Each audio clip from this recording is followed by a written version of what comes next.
ये कुकरौंधा का पौधा है। ये कुकरौंधा का पौधा देहवाद और लेहवाद दोनों के लिए बहुत काम का है। ये कुकरौंधा का पौधा, इसका फूल कली आ गई है। देखो, ये बगल में एक छोटा सा पेड़ है, उसकी कली आ गई है, फूल खिल गया है। देखो, इसी तरीके का उनका फूल है।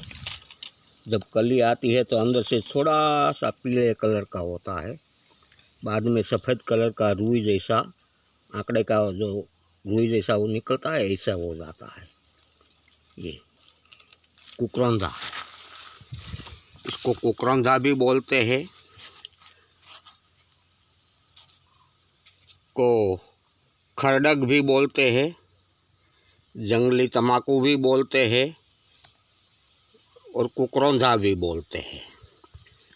इतने 3-4 नामों से ये जाना जाता है। ये पौधा, उसका पान देखो कैसा है, चारों तरफ किनारी वाला पान है। ये पौधा लगभग 2.5 से 3 फुट का होता है ज़्यादा से ज़्यादा, लेकिन उनको पानी नहीं मिलने से ये पौधा का विकास नहीं हुआ है, नहीं तो ये पात्रा बहुत बढ़िया लंबा होता है। ये डंडी जो है वो एकदम ताम्र कलर जैसी होती है। देखो, यहाँ ऊपर दिख रही है, हाँ ऊपर दिख रही है, लेकिन उसको पानी नहीं मिलने से पौधा का विकास बराबर सही तरीके से नहीं हुआ है। एक आगे भी एक पौधा है यहाँ, इसको जड़ सहित उखाड़ लो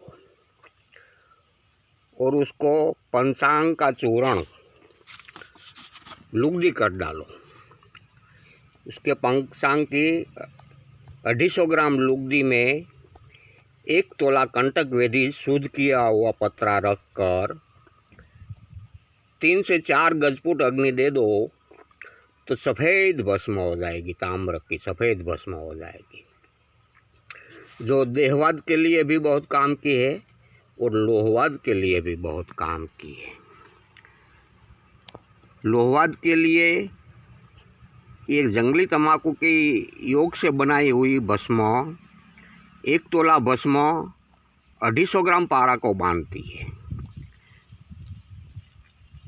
250 ग्राम पारा 1 तोला भस्म बांधती है। इसका मतलब जैसे पारा को कम भस्म से बांधा जाता है ना, वो पारा बहुत सक्सेस होता है, वो पारा बहुत वेधक होता है। इसलिए 1 तोला भस्म से 250 ग्राम पारा को बांधती है। तो कितनी अक्सीर होगी ये बंधन। ये रसायन के लिए है। दूसरी, कोई मानव को चर्बी है, उतारनी है चर्बी, शरीर बहुत बढ़ गया है, कितना भी हाथी जैसा शरीर बढ़ गया है, तो ये भस्म का एक खसखस के दाना के समान भस्म लेकर मक्खन के साथ सेवन करने से एकदम भस्म के साथ शहद और नींबू के रस के साथ सेवन से 15 से 20 दिन ही करना है। ये इसकी 15 से 20 दिन सेवन करेंगे तो उनकी चर्बी उतर जाएगी। कितनी? खसखस के दाना समान ये सफ़ेद भस्म लेनी है ताम्र की, और शहद और नींबू के रस के साथ उनका अनुपान है 15 से 20 दिन ही सेवन करना है, ज़्यादा नहीं, तो चर्बी उतर जाएगी। यही भस्म चर्बी उतारती है, और यही भस्म किसी को पतला हाड़पिंजर जैसा शरीर है तो उसको चर्बी बढ़ाती है।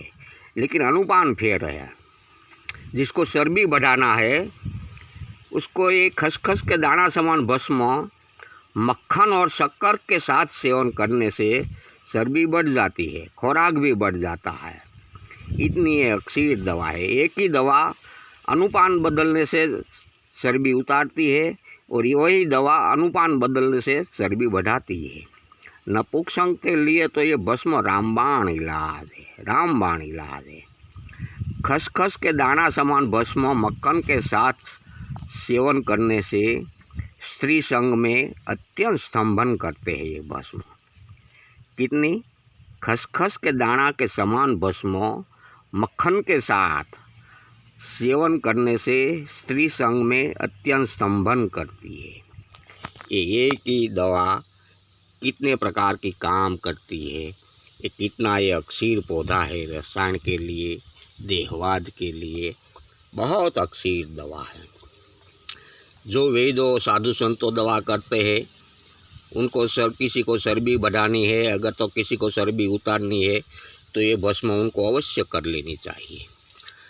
भस्म करने के लिए कंटक वेदी पत्र को पहले शुद्धिकरण कर लो, बाद में उसके पंचांग यानी कि पूरा छोड़ जड़ सहित उखाड़ लो और उनकी लुगदी बराबर चून डालो, लुगदी कर दो। 250 ग्राम लुगदी में 1 तोला कंटक वेदी पत्र मूक दो, 3 गजपुर दे दो।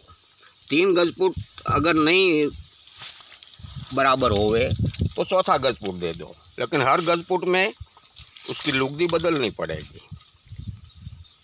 3 गजपुर ऐसे देने से या तो 4 गजपुर देने से एकदम मुलायम भस्म हो जाएगी, एकदम मुलायम भस्म, बहुत अक्षीरी भस्म है।